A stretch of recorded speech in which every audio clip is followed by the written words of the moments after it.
آج کی جنریشن جو ہے نا اس کو کہے نا کہ مائی بیسٹ فرینڈ پہ مضمون لکھیں تو وہ شاید چیٹ جی پی ٹی کے اوپر لکھے. ان کی پتھرائی ہوئی آنکھیں مجھ سے پوچھتی ہیں کہ ہمارے اندر کوئی خوبصورتی نظر نہیں آئی کہ میری کہانی کسی اور کو سناؤ. انہوں نے کہا کہ اگر میری کتاب کا نام امراؤ جان ادا ہوتا پھر آپ کو بہت پسند آتا. پھر بہت فیسنیٹ کرتی ہوں. حسن و جمال کو پسند کرتے ہیں ہم، گہری نیلی آنکھوں کو پسند کرتے ہیں، ایلیوژن کو پسند ٹھیک ہے. کرتے ہیں. تو وہ میں قطعاً کوئی مجھے اعتراض نہیں. وہ جو فیض نے کہا کہ لوٹ چاہتی ہے ادھر کو بھی میرا نظر کیا کیجیے، اب بھی دلکش ہے تیرا حسن مگر کیا کیجیے. میں نے ایک اور کتاب لکھی، اس کا نام ہے کامیاب لوگ. جی جی. اس میں 30-35 ارب پتی لوگوں کی کہانی ہے.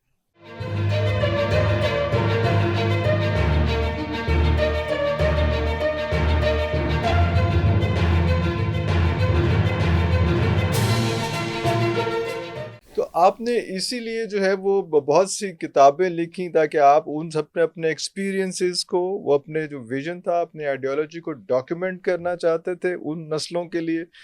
آپ اب لوگوں کی کتابیں پڑھ رہے تھے اس سے پہلے، تو اب آپ اپنی چیزیں بھی اس شیلف کرنا چاہ رہے ہیں. لکھنے کی دو وجوہات. ایک تو یہ ہے کہ 8 کتابیں، کتنی کتابیں؟ میری 10-11. 10 کے. واہ واہ واہ. ایک تو یہ ہے کہ آپ اپنی سوچ کو منتقل کرتے ہیں. جی جی جی. آپ اس کو دوام دیتے ہیں. گفتگو خراب تو گفتگو بھی نہیں مٹتی، وہ بھی کہیں نہ کہیں محفوظ رہتی ہے، لیکن لفظ نہیں مٹ سکتا. واہ واہ واہ. تو میں نے کہا کہ جو میرے تجربات ہیں، جو میری سوچ ہے، جو میں نے سیکھا ہے، میں نے کوئی اپنی چیز نہیں بتائی، وہ ساری چیزیں جو میں نے زمانے سے سیکھی. وہ کہتے ہیں نا سیف انداز بیاں رنگ بدل دیتا ہے، ورنہ دنیا میں کوئی بات نہیں. تو ایک تو یہ تھی کہ جو میں نے دیکھا، سیکھا، سنا، سمجھا وہ. دوسرا سر اس میں یہ ہے کہ یہ ایک بہت بڑا کتھارسس ہے. میں وہ لمحے جب میں لکھ رہا ہوتا ہوں نا، میں سارے دکھ درد ماحول کو بھول جاتا ہوں اور مجھے خوشی ہوتی ہے.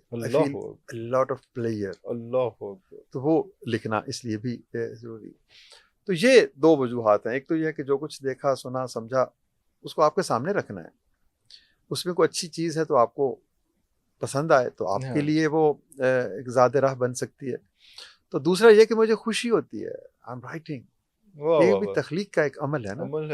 تو وہ کہتے ہیں کہ آج کی جنریشن جو ہے نا اس کو کہے نا کہ مائی بیسٹ فرینڈ پہ مضمون لکھیں تو وہ شاید چیٹ جی پی ٹی کے اوپر لکھے.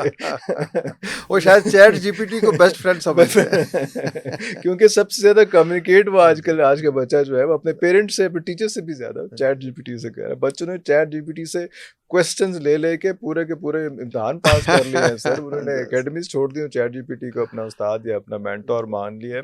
لیکن آپ کا میں دیکھ رہا ہوں کہ آپ کا جو ہے بیسٹ فرینڈ اگر آپ مضمون لکھیں گے تو آپ کا قلم ہوگا شاید. جی بیسٹ فرینڈ قلم تو خیر ہے ہی، لیکن بات یہ نا کہ دور دراز صحرا میں غم سے مزمحل ایک شخص، وہ بھی میرا دوست ہے. واہ واہ واہ. اس کے درد کو میں سمجھوں گا اور بیان کروں گا. کسی پہاڑ کی چوٹی پہ اکیلا شخص، وہ بھی میرا تو دوست ہے نا. تو ایسی ایک کتاب میں نے لکھی ہے، حال ہی میں آئی ہے، مولو مسلی. واہ واہ واہ. اچھا. تو اس کے بارے میں اگر آپ کہیں گے تو بات کریں گے. تو یہ مولو مسلی جو ہے بالکل نہیں، وہ میرا دوست ہے. نہیں، یہ چند سال پہلے اردو میں آئی تھی، اب یہ انگلش میں ہم نے لکھی. اچھا اچھا اچھا. تو ان مولو مسلی سے ایک عام فہم یہ بات ہے کہ وہ لوگ جو پیچھے رہ گئے، جو حقارت کا شکار بنتے ہیں، جن کو ہم کو اہمیت نہیں دیتے، جن کو ہم دوست نہیں بناتے، جن کے ہم ساتھ نہیں بیٹھتے، جن کے دکھ اور درد میں ہم شریک نہیں ہوتے، جن کے خواب جو ہیں وہ ہمارے خوابوں سے بہت مختلف ہیں، جو صرف صبح و شام روٹی کے لیے ترستے ہیں، صاف پانی کے لیے ترستے ہیں، دوا کے لیے ترستے ہیں. تو یہ لوگ مجھے اپنے اس اخوت کے سفر میں 25 برس پہ جو الحمدللہ محیط ہے، اب تک آگے بڑھے گا انشاءاللہ. تو اس سفر میں مجھے سینکڑوں نہیں، ہزاروں نہیں، لاکھوں لوگ ملے. تو مجھ پر ایک قرض ہے ان لوگوں کا کہ ان کی کہانی میں آپ کو سناؤں. اللہ اکبر. ان کی پتھرائی ہوئی آنکھیں مجھ سے پوچھتی ہیں کہ ہمارے اندر کوئی خوبصورتی نظر نہیں آئی کہ میری کہانی کسی اور کو سناؤ. بڑے مزے کی بات آپ کو بتاؤں. ایک بڑے پڑھے لکھے صاحب نے کہا کہ یہ کیا نام لکھ دیا آپ نے کتاب کا، مولو مسلی، اس میں تو کوئی نفاست نہیں ہے، نزاکت نہیں ہے، خوبصورتی نہیں ہے، یہ تو لفظ زبان پہ بھی نہیں چڑھتا. تو میں نے انہیں کہا کہ اگر میری کتاب کا نام امراؤ جان ادا ہوتا پھر آپ کو بہت پسند آتا، پھر بہت فیسنیٹ کرتی. اگر میں کسی ایسی تہذیب کا تذکرہ کرتا جس میں رقص ہو، موسیقی ہو، اور آپ ڈھول ہو، تماشا ہو، طبلہ ہو، ہارمونیم ہو، میں کسی غلط انداز میں نہیں کہہ رہا، مطلب وہ چیزیں جو زندگی میں ہم عام دیکھتے ہیں. بالکل صحیح، بالکل صحیح. تو میں آپ کو ایک ایسی دنیا میں لے جا کر ایک ایسے کردار سے متعارف کر رہا ہوں جس کو روٹی نہیں ملتی، عزت نہیں ملتی، ٹھوکر ملتی ہے، جس کی عزت نفس پر ہر روز تازیانہ برستا ہے. تو اس ملک کے 60، 70، 80% لوگ اسی قبیل سے ہیں. تو ان کی کہانی آپ کیوں نہیں سنتے؟ آپ کس طرح کا فرار ڈھونڈتے ہیں کہ آپ بس دیکھنا ہی نہیں چاہتے ظلم کی ایک تصویر کو، آپ دیکھنا ہی نہیں چاہتے اس ماں کو جس کا بچہ اس لیے اس سے چھین گیا کہ اس کے پاس چند پیسے نہیں تھے کہ وہ دوا خرید سکتی. تو یہ بھی تو دیکھیں نا. تو یہ کتاب میں نے لکھی نہیں ہے، ان لوگوں نے مجھ سے لکھوائی ہے. اللہ انہوں نے مجھے کہا ہے کہ ہماری کہانی کہنے والے بہت چند ہیں، کنونس کیا، فورس کیا ہے. آپ کا میڈیا دیکھیں، ایسے لوگوں کی کہانیاں کم دیکھنے کو ملتی ہیں. تو ہم خوش لباسی کو پسند کرتے ہیں، ہم حسن و جمال کو پسند کرتے ہیں، ہم گہری نیلی آنکھوں کو پسند کرتے ہیں، ایلیوژن کو پسند کرتے ہیں. تو وہ میں کتھن کوئی مجھے اعتراض نہیں، لیکن وہ کہتے ہیں نا کہ بہتر ہے دل کے پاس رہے پاس بان عقل، لیکن کبھی کبھی اسے تنہا بھی چھوڑ دے. تو کبھی نہ کبھی تو وہ جو فیض نے کہا کہ لوٹ جاتی ہے ادھر کو بھی میرا نظر کیا کیجیے، اب بھی دلکش ہے تیرا حسن مگر کیا کیجیے.